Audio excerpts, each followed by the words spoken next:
Kids Chota TV.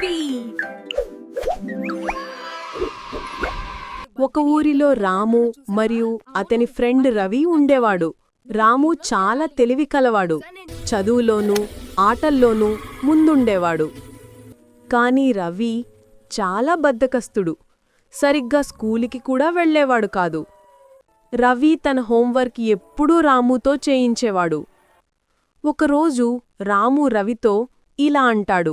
Ravi, బద్ధకంగా ఉండటం నీకు మంచిది కాదు. నువ్వు నీ బద్ధకాన్ని వదులుకుని చదువుల్లో ఆటల్లో ముందుండాలి. ఆ మాటలు విన్న రవికి కోపం వస్తుంది. అప్పుడు రవి రాముతో ఇలా అంటాడు. నువ్వు చదువులోనూ ఆటలలోనూ నాకంటే ముందున్నవని నన్ను తక్కువ చేసి మాట్లాడుతున్నావు. అందరూ నిన్ను మెచ్చుకుంటున్నారని గర్వం నీకు అని అంటాడు కోపంగా. నేను నిన్ను అలా అనలేదు రవి. నువ్వెవ్వరిపైన ఆధారపడ్డం మంచిది కాదు. ముందు ముందు నీకే సమస్యగా మారుతుంది. ఇకపై నీ ఇష్టం అని రాము అక్కడ్నుండి వెళ్ళిపోతాడు. కొన్ని రోజుల తర్వాత రాము వాళ్ల నాన్నకి ట్రాన్స్ఫర్ అవుతుంది. రాము వాళ్ళు ఆ ఊరు వదిలి వేరే ఊరికి వెళ్ళిపోతారు.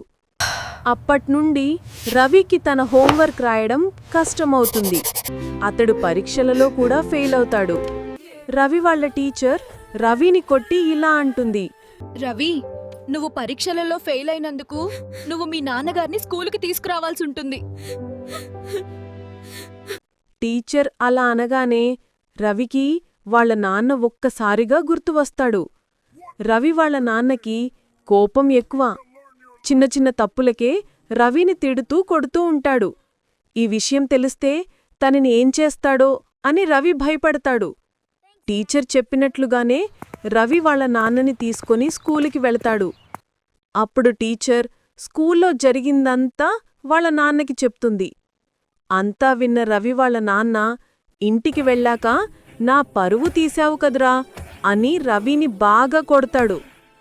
దానితో రవి చాలా ఏడుస్తాడు.